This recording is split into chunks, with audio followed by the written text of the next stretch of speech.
By independence we have lost the excuse of blaming the British for anything going wrong. Again, I would like to repeat it. By independence, we have lost the excuse of blaming the British for anything going wrong. If hereafter things go wrong, we will have nobody to blame except ourselves. अध्यक्ष महोदय, इस बात को हमें हमेशा याद रखना चाहिए। अध्यक्ष महोदय, इस बात को हमेशा याद रखना चाहिए। हमारा संविधान सबसे उत्कृष्ट दिमागों की एक कड़ी मेहनत और दृष्टि का परिणाम है। हमारा संविधान हर मामले में एक महान दस्तावेज है अध्यक्ष महोदय। ये हमारे फाउंडिंग फादर्स और फाउंडिंग मदर्स का हम सभी के लिए सबसे बड़ा उपहार है अध्यक्ष महोदय।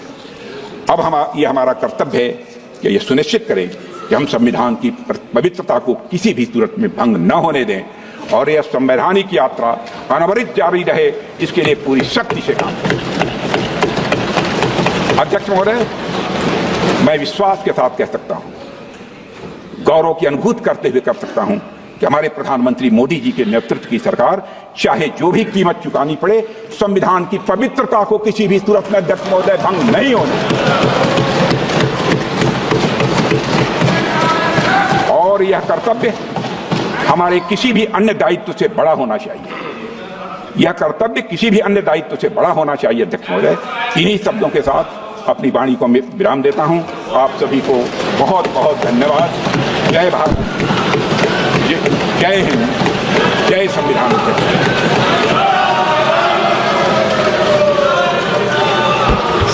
श्रीमती प्रियंका गांधी वाड्रा।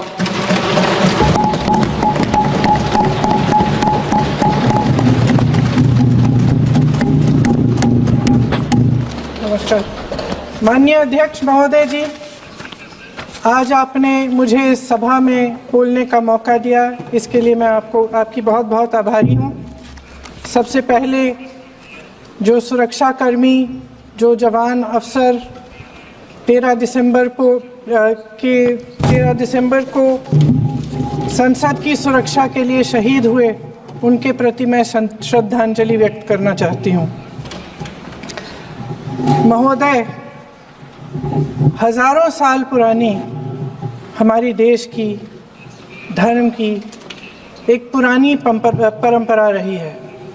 ये परंपरा संवाद, चर्चा की रही है। एक गौरवशाली परंपरा है जो दर्शन ग्रंथों में, वेदों में, उपनिषदों में दिखती है। वाद विवाद और संवाद की हमारी पुरानी संस्कृति है। अलग अलग धर्मों में भी, इस्लाम में, सूफियों में, बौद्ध धर्म में, जैन धर्म में, सिख धर्म में भी ये वाद संवाद, ये चर्चा बहस, इसकी संस्कृति रही है।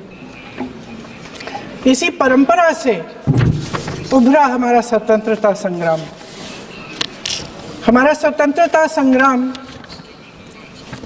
विश्व में एक अनोखा संग्राम था, एक अनोखी लड़ाई थी जो अहिंसा और सत्य पर आधारित थी। ये वाद संवाद की जो परंपरा है, इसको इस संग्राम ने आगे कैसे बढ़ाया? क्योंकि ये जो संग्राम था, ये जो लड़ाई थी हमारी आज़ादी के लिए, एक बेहद लोकतांत्रिक लड़ाई थी।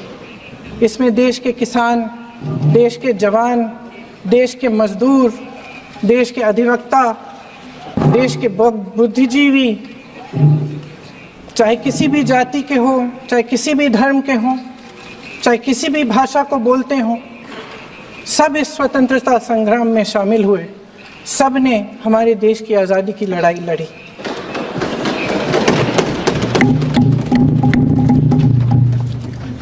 और उसी आज़ादी की लड़ाई से एक आवाज़ उभरी जो हमारी देश की आवाज़ थी।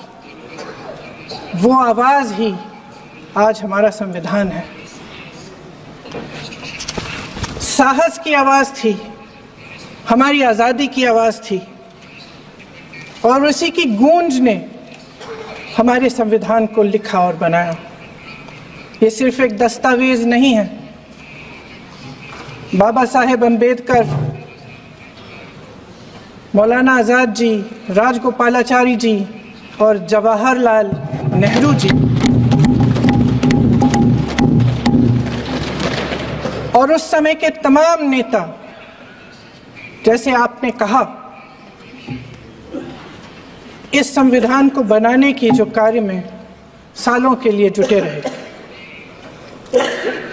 हमारा संविधान इंसाफ, उम्मीद, अभिव्यक्ति और आकांक्षा की वो ज्योत है जो हर हिंदुस्तानी के दिल में जलती है। अध्यक्ष महोदय, इस ज्योत ने हर एक भारतीय को ये पहचानने की शक्ति दी कि उसे न्याय मिलने का अधिकार है, कि उसमें अपने अधिकारों के लिए आवाज उठाने की क्षमता है, कि जब वो आवाज उठाएगा तो सत्ता को उसके सामने झुकना पड़ेगा। इस संविधान ने हर एक देशवासी को ये अधिकार दिया कि वो सरकार बना भी सकता है और सरकार बदल भी सकता है।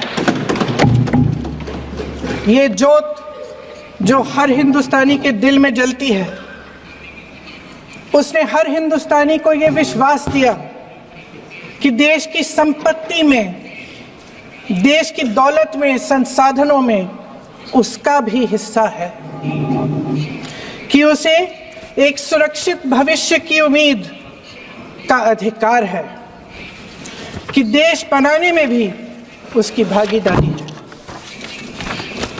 उम्मीद और आशा की ये ज्योत मैंने देश के कोने कोने में खुद देखी है। उन्नाव में मैं एक रेप पीड़िता के घर गई, उसे जलाकर मार डाला था। वो शायद 20-21 साल की होगी। हम सब के बच्चे हैं।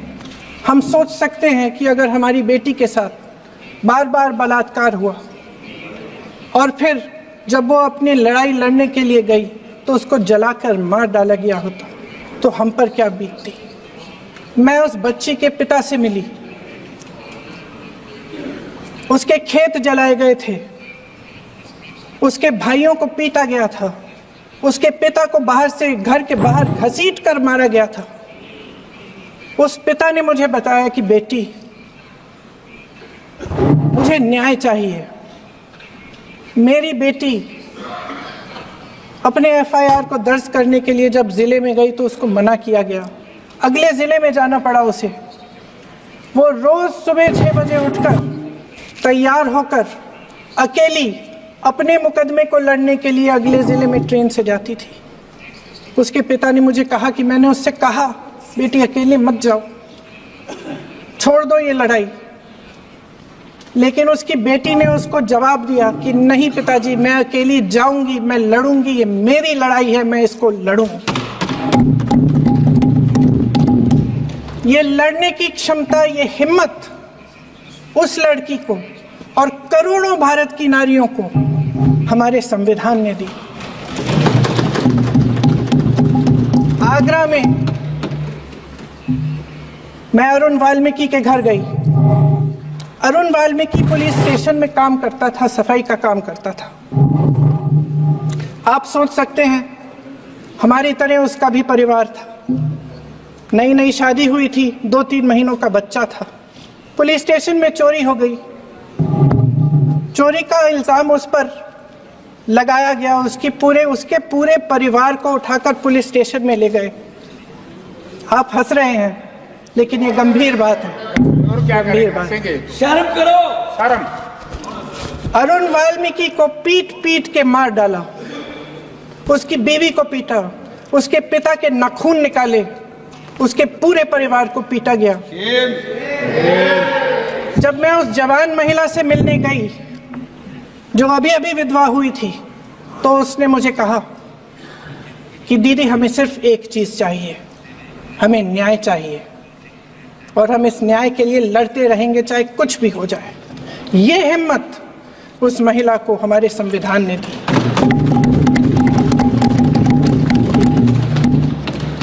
संभल के कुछ लोग आए थे हमसे मिलने जो मृतकों के परिवार के सदस्य थे। उसमें 2 बच्चे थे, अदनान और उजैर। अब सुनिए उसमें 2 बच्चे थे, अदनान और उजैर। एक बच्चा मेरे बच्चे की उम्र का है, दूसरा उससे छोटा 17 साल का है। दर्जी के बेटे थे। दर्जी का एक ही सपना था कि वो अपने बेटों को पढ़ाएगा लिखाएगा, एक बेटा डॉक्टर बनेगा, एक बेटा भी सफल होगा दूसरा बेटा भी अपने जीवन में सफल होगा। उनके पिताजी हर रोज उनको स्कूल छोड़ते थे। उस दिन भी स्कूल छोड़ने के बाद अपनी दुकान में चले गए। उन्हें पता नहीं था कि विवाद हो रहा है। उन्होंने भीड़ देखी, घर आने की कोशिश की तो पुलिस ने गोली से मार डाला। वो 17 साल का बच्चा अदनान मुझसे कहता है, वो 17 साल का बच्चा अदनान मुझसे कहता है कि मैं बड़ा होकर डॉक्टर बन के दिखाऊंगा, मैं अपने पिता का सपना साकार करूंगा। ये सपना, ये आशा उसके दिल में हमारे संविधान ने डाली। अध्यक्ष महोदय, हमारे देश के करोड़ों देशवासियों के संघर्ष में, अपने अधिकारों की पहचान में, इनकी कठिन से कठिन परिस्थितियों से लड़ने की अपार हिम्मत में और देश से न्याय की अपेक्षा में हमारे संविधान की ज्योत जल रही है। मैंने हमारे संविधान की ज्योत को जलते हुए देखा है और इसके साथ साथ ये भी समझा है कि हमारा संविधान एक सुरक्षा कवच है, एक ऐसा सुरक्षा कवच है जो देशवासियों को सुरक्षित रखता है, न्याय का कवच है, एकता का कवच है और अभिव्यक्ति की आज़ादी का कवच है। दुख की बात यह है कि मेरे सत्ता पक्ष के साथी जो बहुत बड़ी बड़ी बातें करते हैं, इन्होंने इन 10 सालों में यह सुरक्षा कवच, सत्ता पक्ष के मेरे साथियों ने ये सुरक्षा कवच तोड़ने का पूरा प्रयास किया है। संविधान में सामाजिक, आर्थिक और राजनीतिक न्याय का वादा है। ये वादा एक सुरक्षा कवच है जिसको तोड़ने का काम शुरू हो चुका है। लैटरल एंट्री और निजीकरण के जरिए ये सरकार आरक्षण को कमजोर करने का काम कर रही है। अगर लोकसभा में ये नतीजे नहीं आए होते तो ये संविधान बदलने का काम भी शुरू कर लेते। सच्चाई ये है अध्यक्ष महोदय कि आज संविधान बार बार इसलिए कह रहे हैं क्योंकि इस चुनाव में इनको पता चल गया कि इस देश की जनता ही इस संविधान को सुरक्षित रखेगी, कि इस चुनाव में हारते हारते जीतने से इन्हें एहसास हुआ कि ये संविधान बदलने की बात इस देश में नहीं चलेगी। आज जनता की मांग है कि जाति जनगणना हो। सत्ता पक्ष के मेरे साथी ने इसका जिक्र किया। ये जिक्र भी आज इसलिए हो रहा है क्योंकि चुनाव में ये नतीजे आए। ये जाति जनगणना इसलिए जरूरी है ताकि हमें पता चले कि किसकी क्या स्थिति है और नीतियां उस हिसाब से बने। इनकी गंभीरता का प्रमाण ये है कि जब चुनाव में पूरे विपक्ष ने जोरदार आवाज उठाई कि ये जाति जनगणना होनी चाहिए, तो इनका जवाब देखिए। इनका जवाब भैंस भाग भैंस चुरा लेंगे, मंगलसूत्र चुरा लेंगे, इनका ये जवाब था। ये गंभीरता है इनकी जाति जनगणना पर। महोदय, हमारे संविधान ने आर्थिक न्याय की नींव डाली, किसानों, गरीबों और को जमीन बांटी, भूमि सुधार किया, जिसका नाम लेने से कभी कभी आप झिझकते हैं और कभी कभी उनका नाम धड़ाधड़ इस्तेमाल किया जाता है अपने आप को बचाने के लिए। उन्होंने HAL, BHEL, SAIL, GAIL, ONGC, NTPC, railways, IIT, IIM, oil refinery, तमाम PSU बनाए। अध्यक्ष महोदय, उनका नाम पुस्तकों से मिटाया जा सकता है, उनका नाम भाषणों से मिटाया जा सकता है, लेकिन जो उनकी भूमिका रही इस देश की आज़ादी के लिए और इस देश के निर्माण के लिए, वो इस देश में से कभी मिटाया नहीं जा सकता। 75 सालों में जनता का भरोसा रहा कि नीतियाँ बनेंगी तो जनता की भलाई के लिए बनेंगी। जल जंगल जमीन का अधिकार मिला आदिवासी भाई बहनों को। इंदिरा जी ने बैंकों का राष्ट्रीयकरण करवाया, खदानों का राष्ट्रीयकरण कराया। कांग्रेस और यूपीए की सरकारों में शिक्षा का, भोजन का अधिकार मिला। 75 सालों में जनता का भरोसा मिला। पहले संसद चलती थी तो जनता की उम्मीद होती थी कि सरकार महंगाई और बेरोजगारी पर चर्चा करेगी, कोई उपाय निकालेगी, कोई रास्ता निकालेगी। लोग मानते थे कि अगर कोई नई आर्थिक नीति बनेगी तो देश की अर्थव्यवस्था को मजबूत बनाने के लिए बनेगी, तो भारतीय बाजार को मजबूत बनाने के लिए बनेगी, उनके भविष्य को मजबूत बनाने के लिए बनेगी। किसान और आदिवासी भाई बहन भरोसा करते थे कि यदि जमीन के कानून में संशोधन होगा तो उन्हीं की भलाई के लिए होगा। आप नारी शक्ति की बात करते हैं। आज चुनाव की वजह से शायद इतनी बातचीत हो रही है नारी शक्ति के बारे में, क्योंकि हमारे संविधान ने महिलाओं को यह अधिकार दिया, उनकी शक्ति को परिवर्तित किया वोट में। और आज आपको पहचानना पड़ रहा है कि महिलाओं के बिना, कि नारी शक्ति के बिना ये सरकारें नहीं बन सकती हैं। इसीलिए आज आप नारी शक्ति की बातें दोहरा रहे हैं। जो आप नारी शक्ति का अधिनियम लाए हैं उसको लागू क्यों नहीं करते? वो 10 साल बाद लागू क्यों होगा?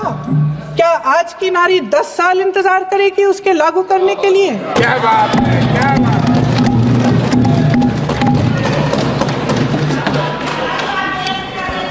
आज संसद में बैठे हुए सत्ता पक्ष के मेरे साथी ज्यादा से ज्यादा अतीत की बातें करते हैं।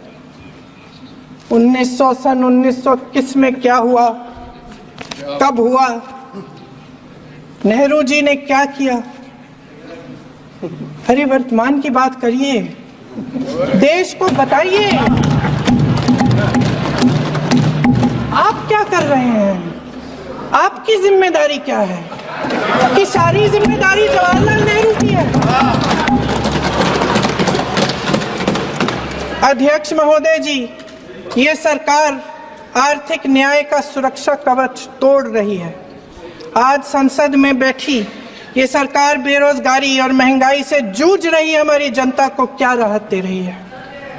कृषि के कानून भी बड़े बड़े उद्योगपतियों के लिए बन रहे हैं। सही MSP को छोड़िए, DAP तक नहीं मिल रहा है।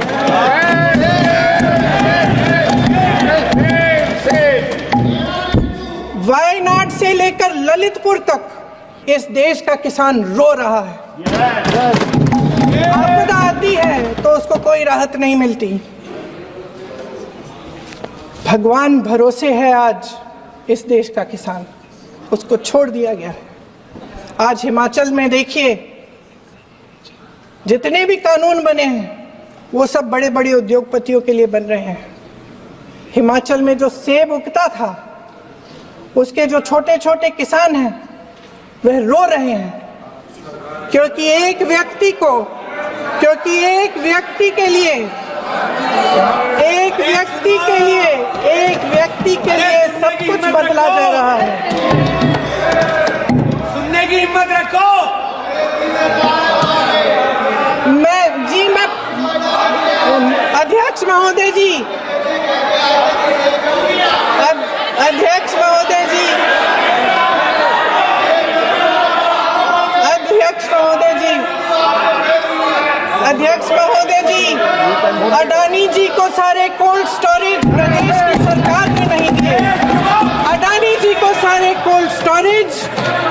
सरकार ने दिए हैं।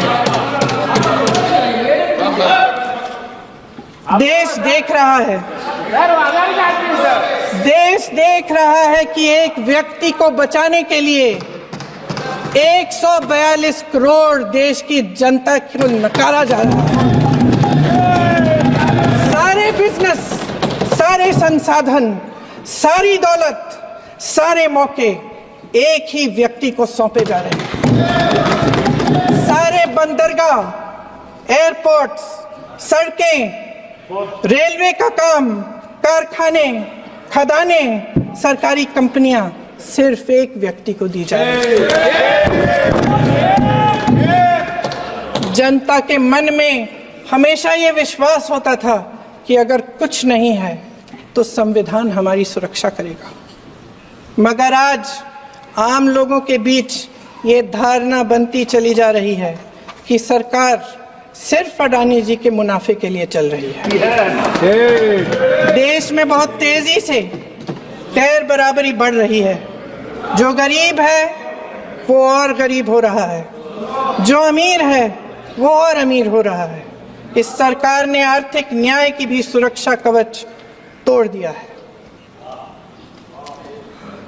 राजनीतिक न्याय की जब बात होती है, मेरे सत्ता पक्ष के साथी आज खड़े हुए और तमाम गिनती करने लग गए कि ऐसा हुआ वैसा हुआ, 1975 में जो हुआ, तो सीख लीजिए ना, आप भी सीख लीजिए।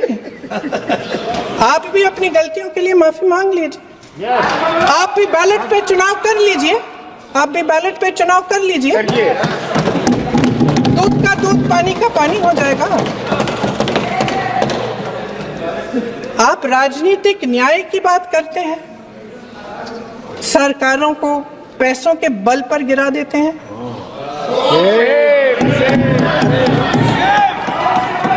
मेरा आग्रह है कि अपन संविधान में सकारात्मक बोले।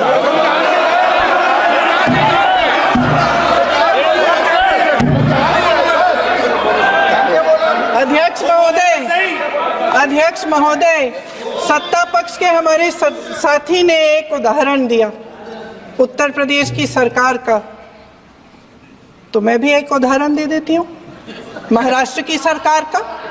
मैं भी एक उदाहरण दे देती हूँ हिमाचल की सरकार को तोड़ने की कोशिश किसने की, पैसों के बल पे की, गोवा की सरकार। तमाम उदाहरण राजस्थान की। क्या ये सरकारें जनता ने नहीं चुनी थी? क्या संविधान इन पर लागू नहीं था? पूरी देश की जनता जानती है कि इनका, हंसती है, जानती है कि इनके यहाँ तो वॉशिंग मशीन है।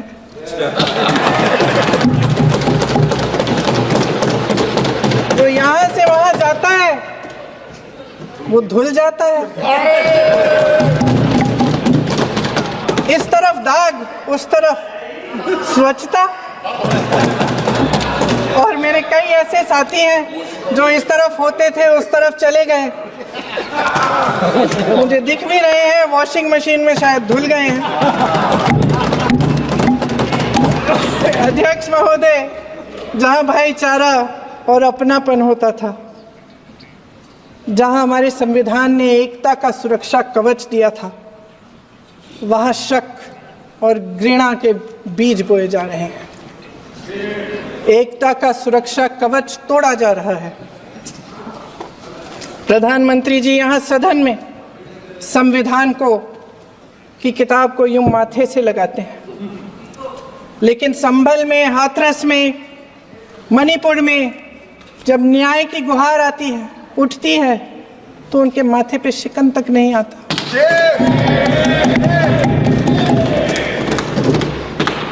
शायद समझ नहीं पाए हैं कि भारत का संविधान संघ का विधान नहीं है।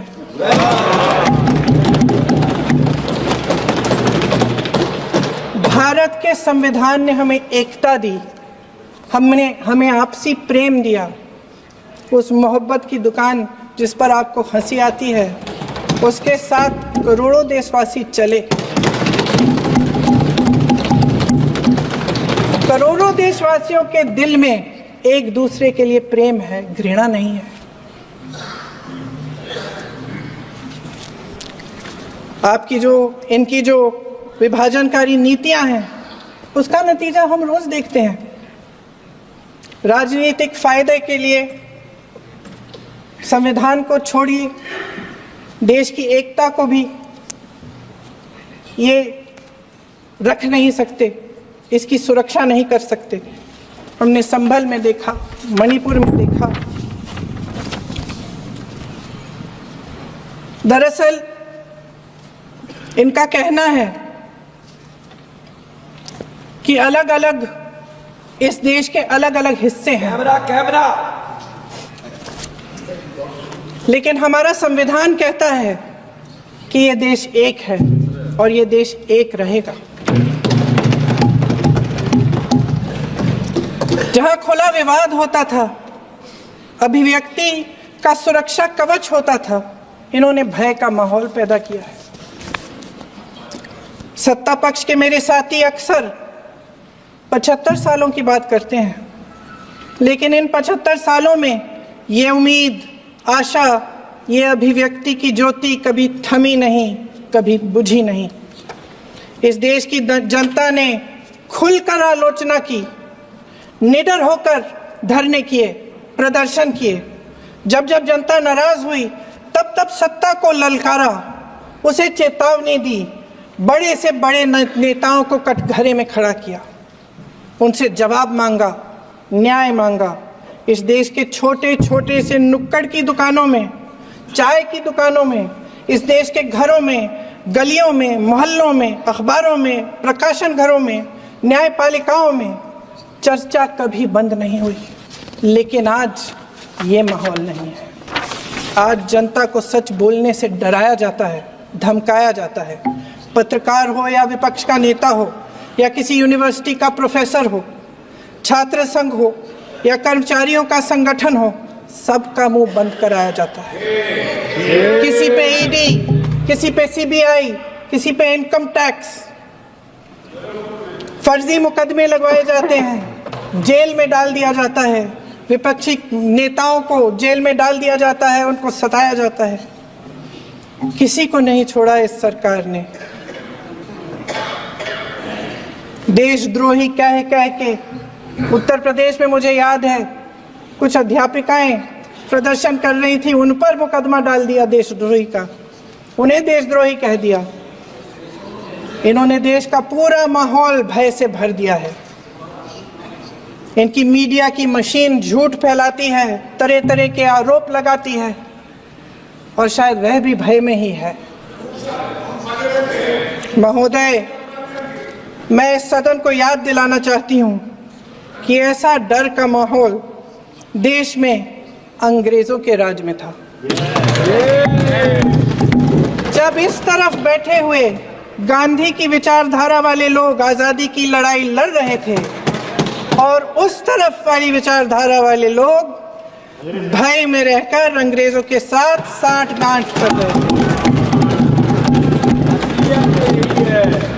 लेकिन अध्यक्ष महोदय, भय का भी अपना स्वभाव होता है। भय फैलाने वाले हमेशा भय का खुद शिकार बन जाते हैं। ये प्रकृति का नियम है। आज इनकी भी यही हालत हो गई है। भय फैलाने के इतने आदी हो गए हैं कि खुद भय में रहने वाले हैं, चर्चा से डरते हैं, आलोचना से घबराते हैं। कई दिनों से हम मांग रहे हैं कि चर्चा करिए, लेकिन चर्चा करने की हिम्मत ही नहीं है।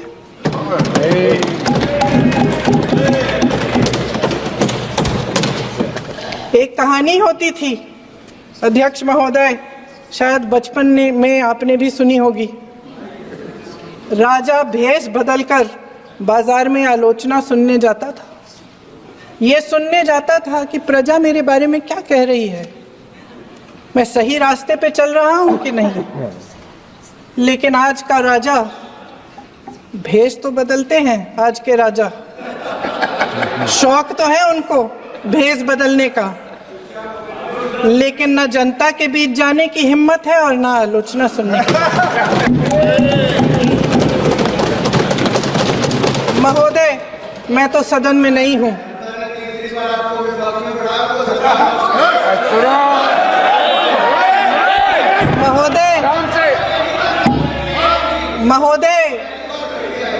महोदय, जनता में बहुत विवेक है, ये सही है।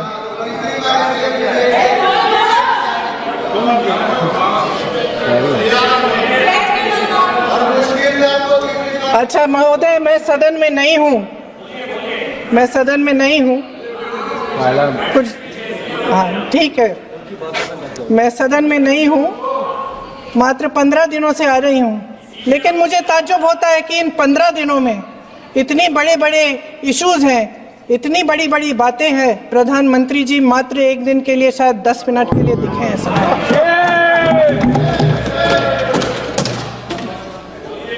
बात यह है अध्यक्ष महोदय जी कि ये देश भय से नहीं, साहस और संघर्ष से बना है। इसको बनाने वाले देश के किसान, जवान, देश के करोड़ों मजदूर और गरीब जनता है। संविधान इनको साहस देता है। मेहनती मिडिल क्लास है और इस देश के जो करोड़ों देशवासी हैं, जो रोजाना भयंकर परिस्थितियों का सामना करते हैं, उनको साहस देता है। वायनाड में जो आपदा आई, उसमें एक छोटा लड़का था 17 साल का। 6 घंटों के लिए उसने अपनी माँ को बचाने की कोशिश की। 6 घंटों के लिए आप सोच सकते हैं कि अगर नदी की धारा बह रही है, नाराज है, आप अपनी माँ को पकड़े हो, 6 घंटों के लिए पकड़े रखते हो कि मेरी माँ बच जाएगी, और अंत में वो माँ भी बह जाती है। उस लड़के का साहस, उन महिलाओं का साहस जो पीड़ित हैं लेकिन फिर भी अपनी लड़ाई लड़ रहे हैं, उन संभल के बच्चों का साहस जिनके पिताजी अभी अभी गुजर गए लेकिन फिर भी उनके सपनों को साकार करने की हिम्मत है, उनका साहस है। वो साहस इस संविधान ने दिया है।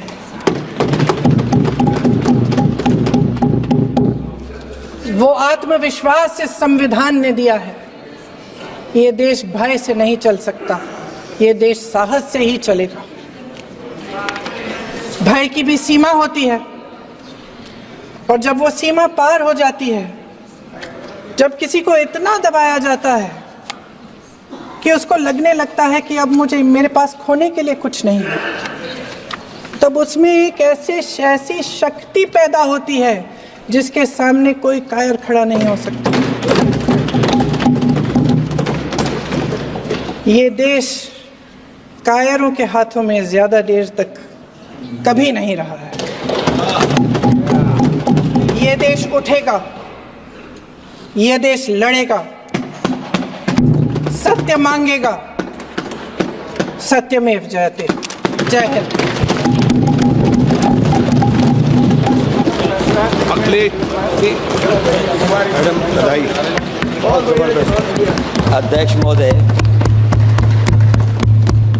अध्यक्ष महोदय, मैं आपका धन्यवाद देना चाहता हूं।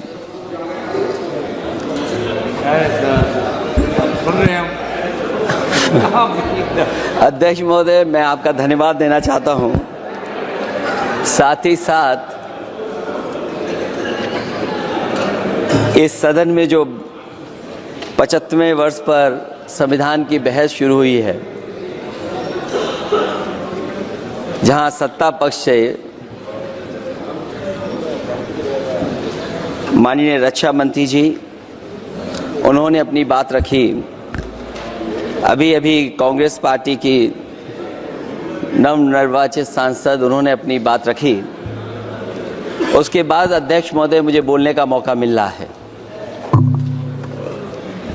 मैं सबसे पहले लाखों लाख लोग जो भारत देश की आज़ादी में जिन्होंने अपनी जान न्यौछावर कर दी, देश आज़ाद हुआ। आज़ादी के बाद बाबा साहब भीमराव अंबेडकर जी और तमाम हमारे वरिष्ठ लोगों ने इस संविधान को देने का काम किया।